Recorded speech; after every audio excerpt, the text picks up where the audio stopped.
حضرت فاطمہ زہرا کہتی ہیں شروع سے ہی اتنا بھی کو لاڈلا رکھ سکتا ہے جتنا میرے محبوب نے اپنی بیٹی کو لاڈلا رکھا.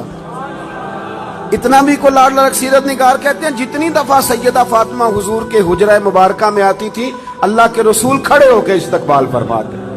حضور ان کا ماتھا چومتے, ہاتھ پہ بوسہ دیتے, اپنی جگہ پہ بٹھاتے. لیکن اس کے ساتھ ساتھ جو آزمائشیں تھیں, جو تکالیف تھی, وہ ماحول بھی ساتھ ساتھ چلتا رہا. میرے دوستو اس بات کو سمجھنا. ایک دن گلی سے گزر رہی تھی, ابو جہل نے نبی کریم علیہ السلام کے بارے میں معاذ اللہ ثم معاذ اللہ نقل کفر نہ باشد کوئی بات کر دی. تو بیٹی تو میری آپ کی بھی ہو تو وہ بھی برداشت نہیں کرتی کہ باپ کی نہ اصل رکھوالی بیٹی ہوتی ہے. اصل رکھوالی دروازے پہ دستک دے کے دیکھ لیں, سب سے پہلے بیٹی آئے گی دوڑ کے. بس اس کی دلچسپی ہوتی ہے نا, اس کا شوق ہوتا ہے, اس کی طبیعت ہوتی ہے. جناب فاطمہ زہرا رضی اللہ تعالیٰ نہ گزر رہی تھی تو اس نے کوئی بات کر دی. بی بی صاحبہ سے برداشت نہیں ہوا, بڑی حوصلے والی تھی, صبر والی تھی, باتیں کم کرتی تھی.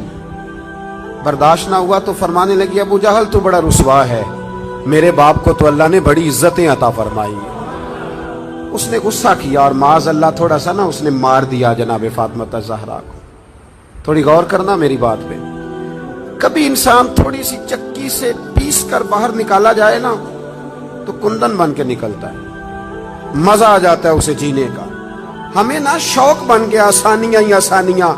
مطلب ہمارے ملک میں ڈپریشن کے اور ٹینشن کے مزید لاکھوں میں ہو گئے, اس لیے کہ تھوڑی سی بھی تکلیف برداشت کر سکتے نہیں. جو بس جس کے پیچھے چل رہا ہے نا وہی اس کا اپنا ہے. جس نے ذرا سی تنقید کر دی وہ تو بس ختم ہو گئی بات, وہ تو رہا ہی نہیں ہمارا. حضرت فاطمہ زہرا کو جب اس نے مارا نا تو جناب فاطمہ زہرا روتی ہوئی گھر آئی. سیدہ خدیجہ الکبریٰ کہتی ہیں میں نے حضور کو اتنا پریشان کبھی نہیں دیکھا جتنا آج پریشان ہوں. حضور اٹھے, کبھی برادری سے شکوہ نہیں کیا, بڑے بڑے ظلم کیے قریش نے, کبھی شکوہ نہیں کیا, لیکن صاحبزادی کو مارا نا تو محبوب فرمانے لگے فاطمہ ابو سفیان کے پاس جاؤ اور ان سے جا کے کہو کہ اس نے یہ کیا ہے, اور ان سے کہو کہ آپ برادری کے بڑے, اگر آپ نوٹس لیتے ہیں تو ٹھیک ہے ورنہ میں خود بات کرتا ہوں. جناب فاطمہ کہتی ہیں جب میں گئی تو جناب ابو سفیان نے مجھ سے بڑا ہی پیار کیا, بڑی محبت کی, مجھے ساتھ اٹھایا, ابو جہل کے پاس لے گئے, کہا شرم نہیں آتی, اپنی عمر دیکھ اور بچی کی عمر دیکھ, حیا نہیں آتی. اس نے گردن جھکا لی تو فرمانے لگے مارو بیٹے اس کے منہ پہ تھپڑ. تو جناب فاطمہ اس چھوٹی سی عمر میں فرمانے لگی نا میرے والد نے تو معاف کرنے کا درس دیا ہے. یہ جو لوگ بدلہ لیتے ہیں نا, بدلہ لیتے ہیں, یہ بدلہ لے کے بے چین رہتے ہیں. اگر مزہ لینا ہے نا کسی چیز کا پھر معاف کر کے دیکھو. بدلہ لے کے تو بے سکونی ہوتی ہے, معاف کر کے نا, معاف کر کے دل دریا سمندروں ڈونگے کون دلاں دیاں جانے آپ سہ کے دیکھیں کبھی. جو یہ مزہ ہے نا معاف کرنے کا, بدلہ لینے کا تھوڑے. جناب فاطمہ زہرا رضی اللہ تعالیٰ عنہ فرمانے لگی ابا نے معاف کرنے کا حکم دیا ہے. ابو سفیان نے ہاتھ اٹھایا اور پکڑ کے نا بی بی صاحبہ کا ہاتھ, سیدہ پاک کا ہاتھ پکڑ کے تو 2-3 دفعہ مارا ابو جہل کے. فرماتی ہیں جب مارا تو میں ہنسنے لگی اور میں بڑی راضی ہو کے واپس آئی. جب واپس لوٹی نا دروازے سے داخل ہوئی, کیا منظر ہے, یہ بھی کیا انوکھی محبت ہے. کہاں سے تاریخ ڈھونڈے گی, یہ بھی ایک جذبہ ہے, یہ بھی ایک کیف ہے. فرماتی روتی ہوئی آئی تھی تو حضور پھر بھی رو پڑے, اور ہنستی ہوئی آئی تو حضور پھر بھی رو پڑے. محبوب روئے, مجھے سینے سے لگایا, بیٹے کیا ہوا؟ یا رسول اللہ وہ مجھے کہہ رہے تھے مارو, میں تو منع کر رہی تھی پر انہوں نے میرے ہاتھ پکڑ کے مارا ہے, پکڑ کے. اللہ کے محبوب بات سن کے بڑے خوش ہوئے اور حضور نے ہاتھ اٹھا کے دعا کی, کہ اے اللہ ابو سفیان نے میری بیٹی سے محبت کی ہے. اللہ کرے آپ کو سمجھ آئے میری بات کی. اے اللہ ابو سفیان نے میری بیٹی سے محبت کی ہے, اسے خالی نہ رکھنا. علماء کہتے ابو سفیان بدر نہیں, احد نہیں, حدیبیہ نہیں, فتح مکہ تک آتے رہے تلواریں لے کے, پر اب کریم نے فرمایا تو نے جتنا دوڑنا ہے دوڑ لے, تجھے بے ایمان نہیں رکھنا, کلمے کی توفیق دینی ہے کیونکہ تو نے سیدہ فاطمہ سے محبت فرمائی, انہیں توفیق دینی ہے کلمے کی کیونکہ سیدہ سے. وہ آخر تک آتے رہے. فرمایا ابو سفیان دوڑ لو نا جہاں دوڑنا ہے, دوڑ لو جہاں دوڑنا ہے. تو وہ جو باقی سارے بے ایمان مر گئے اور جناب ابو سفیان کو توفیق نصیب ہوئی، انہوں نے کلمہ پڑھا، میرے رسول پاک نے ایک جنگ میں اپنے گھوڑے کی لگام تک ان کے ہاتھ میں دی، اور وہ جب ایمان ثابت کرنا ہوتا ہے جناب ابو طالب کا تو وہ روایت پڑھتے ہو کہ نبی کریم نے فرمایا کہ میں نبی ہوں یہ بھی جھوٹ نہیں، اور میں عبد المطلب کا پوتا ہوں یہ بھی جھوٹ نہیں، تو اس حدیث کے راوی بھی تو جناب ابو سفیان ہی ہے نا، وہی تو اس کو روایت فرماتے۔ تو میرے بھائی جناب فاطمہ الزہرا رضی اللہ تعالی عنہ سے جس نے بھی پیار کیا، جتنا بھی پیار کیا، جس رنگ میں بھی پیار کیا، عارف رومی نے لکھا ہے، وہ کہتے ہیں کہ ایک دن حضرت بلال حبشی بیٹھے تھے، میری باتوں کی سمجھ تو آ رہی ہے نا آپ حضرات کو؟ فرماتے ہیں ایک دن نا بیٹھے تھے حضرت بلال حبشی، تو اور بھی کچھ غلام بیٹھے تھے، تو حضرت بلال حبشی کہنے لگے یا رسول اللہ کوئی حکم؟ اور میں نہیں، سارے کام آج کے ہو گئے، حضور اجازت ہے جاؤں؟ اجازت لے کے نکلے تو ایک صحابی عرض کرنے لگے یا رسول اللہ یہ اکثر اجازت لیتے ہیں، بلال کہاں جاتے ہیں؟ حضور نے فرمایا جا دیکھا جا کے کہاں جاتا ہے، بات ہی ختم کر۔ ویسے یہ بھی ایک مزہ ہے اگر آپ کبھی لیں تو، کچھ لوگوں کو نا صرف تجربے سے ہی سمجھ آتی ہے، آپ جتنی مرضی دلیلیں دیں ان کی عقل میں بات اترتی۔ فرمایا تو جا جا کے دیکھا۔ حضرت رومی کہتے ہیں وہ گئے، دیکھ کے واپس آئے، کہنے لگے وہ تو سیدہ فاطمہ کے گھر چلے گئے۔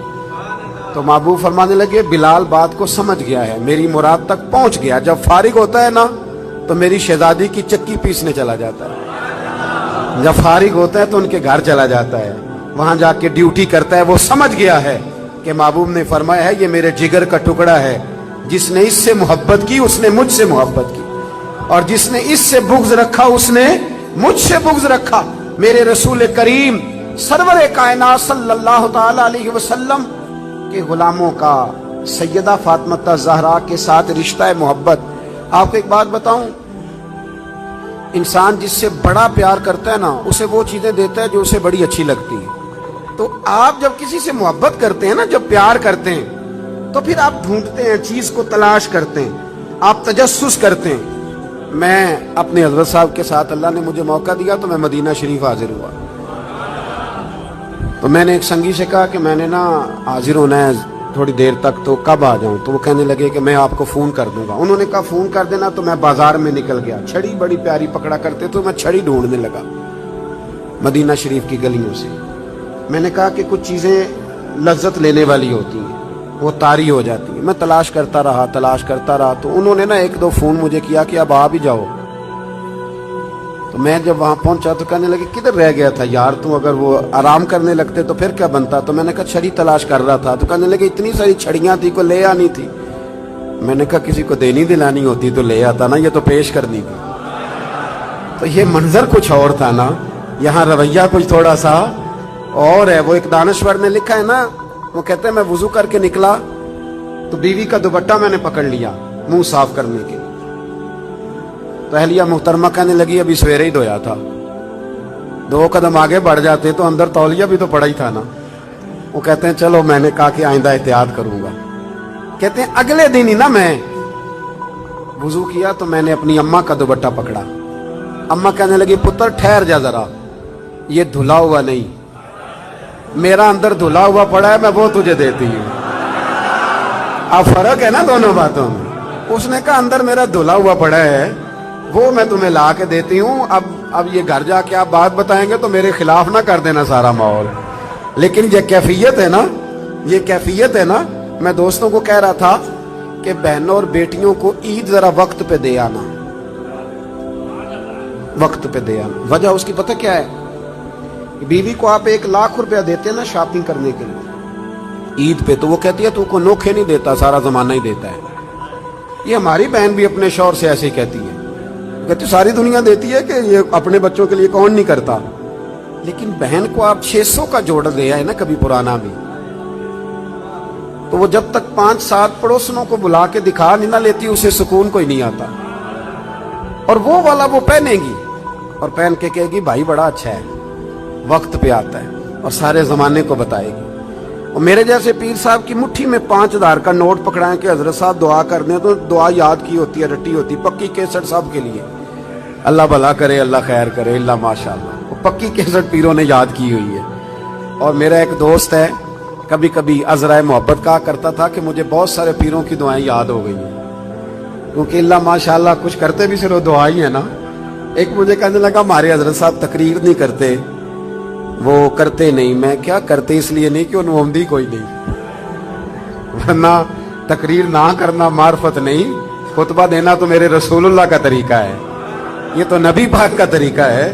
تو میں نے کہا اب پیر صاحب سے ملاقات ہوئی تو انہیں کچھ کتابیں پیش کرنا، انہیں کہنا انہیں پڑھا کریں اور واز کیا کریں، یہ نبی کریم کی سنت ہے صلی اللہ علیہ۔ تو پیر صاحب جو ہے نا روایتی لوگ، آپ 5000 2000 دیں نا تو رٹی رٹائی دعا کر دیں گے۔ تو بہن کو ویسے ہی کبھی بندہ اچانک کہہ دے نا دعا کرنا ذرا مشکل ہے تو مسلح بھگو دیتی ہے رو رو، یا اللہ میرے بھائی کی خیر کر۔ 7 سمندر پار پہ بیٹھی ہوتی ہے تو اس کا تو بھائی یہ رشتہ ہے نا، یہ ایک رنگ ہے، جو خاص چیز ہوتی ہے وہ آپ دیتے ہیں، خاص چیز، خاص سمجھ لو۔ تھوڑی احتیاط کریں اگر اللہ نے دینے والا بنایا ہے نا۔ امام شافعی سے کسی نے کہا تھا کہ میں رہی تو خواہش ہے کہ کچھ دوں پر کوئی حقدار بندہ ہی نہیں ملتا، کوئی ملے تو دوں نہ۔ تو امام صاحب مسکرانے لگے، کہنے لگے حضور آپ مسکرائے کیوں؟ تو فرمانے لگے سوچ رہا ہوں کہ جو کچھ اللہ نے تجھے دیا ہے تو اس کا حقدار تھا، تو حقدار تھا۔ جب رب کریم نے اپنے فضل سے دے دیا ہے تو تو اللہ کے بندوں کو تلاش کرتا پھرتا ہے، ٹٹولتا پھرتا ہے۔ تو تھوڑا سا نا سمجھے چیز۔ ہم نے سخاوت امیروں کے ذمہ لگا دی۔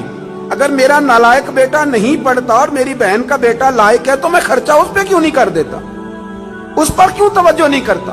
وہ جو دارالعلوم کا غریب بچہ جس کے اندر بڑا ٹیلنٹ ہے، بڑا قابل ہے، لیکن اس کے پاس سرمایہ نہیں اس کے باپ کے پاس کہ وہ اسے لے کے آگے بڑھے، تو ہم اس کا ہاتھ کیوں نہیں تھامتے؟ ایک ایک دو دو بچے کا خرچ کیوں نہیں اٹھاتے؟ ہم یہ توجہ کیوں نہیں کرتے؟ یہ ذہن کیوں نہیں بناتے؟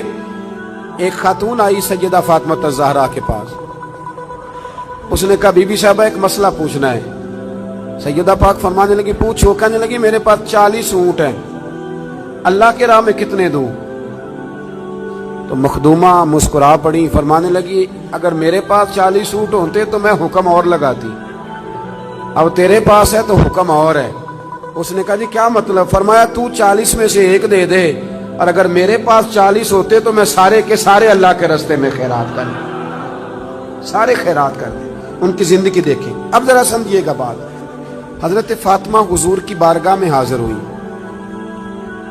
ایک روایت تو یہ ہے کہ وہاں بات ہو گئی، اور بعض نے یہ لکھا ہے کہ آپ تشریف لے کے گئیں۔ حضرت علی شیر خدا رضی اللہ تعالیٰ عنہ نے کہا کہ فاطمہ چلو، کام کر کر کے تھک جاتی ہو، ہاتھوں پہ چھالے پڑ جاتے۔ ہمارے اب جو تھوڑے سے کھاتے پیتے گھر میں، اس میں 2 قسم کی عورتیں کام کرتی ہیں، برتن دھونے والی الگ ہے، کپڑے دھونے والی الگ ہے، اور اس کے باوجود آپ کبھی خاتون خانہ سے ملاقات کریں وہ بڑی دکھی نظر آئیں گی آپ، اور ہو سکتا ہے اگلے تیسرے منٹ میں وہ رو بھی پڑے، اگلے تیسرے منٹ میں وہ رو بھی پڑے۔ میرے ابا جی کہا کرتے تھے کہ وہ والا دم کہیں سے تلاش کرو جن سے بیویوں کا رونا تھوڑا ختم ہو، بڑا ہی روتی ہیں اور پریشان ہو جاتا ہے آدمی کہ کیسے انہیں سکھ دیا جائے۔ یہ یہاں خواتین کا انتظام تو نہیں ساتھ؟ چلے اللہ تعالیٰ آپ کو جزائے خیر دے۔ آپ روایت تو نہیں زیادہ کرتے آگے؟ چلے اللہ تعالیٰ کر بھی دیں گے تو کوئی حرج نہیں، میں نے تو ابھی چلے جانا ہے۔ اللہ آپ کو برکت عطا فرمائے، اللہ آپ کو سلامت رکھے۔ چونکہ بات خاتون جنت کی ہو رہی ہے نا، اس لیے بار بار ذکر آتا ہے، اور تربیت کے لیے عرض کر رہا ہوں، تربیت کے لیے۔ میرے بھائی تھوڑا غور فرمائیں کہ مولا علی شیر خدا نے کہا فاطمہ چلو، ایک کنیز لے آتے ہیں، لونڈی لے آتے ہیں، گھر کے کام کاج میں تمہارا ہاتھ بٹائے۔ کس کے دروازے پہ آئیں؟ وہ رسول جن کے دروازے سے کبھی کوئی خالی گیا ہی نہیں۔ سیدہ اس دروازے پہ آئیں، بہت سارے لوگ بیٹھے تھے تو بغیر بات کیے واپس لوٹ گئے۔ قربان جائیں، میرے حبیب خود تشریف لے کے گئے۔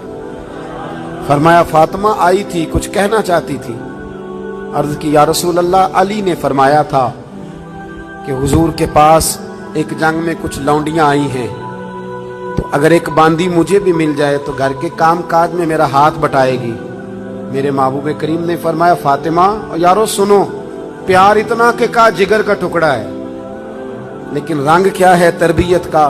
حضور فرمانے لگے فاطمہ صحابہ صفہ کا بھی بندوبست نہیں ہوا، ان کو زیادہ ضرورت ہے، یہ لونڈیاں، یہ باندیاں، یہ غلام ان کے کام آئیں گے۔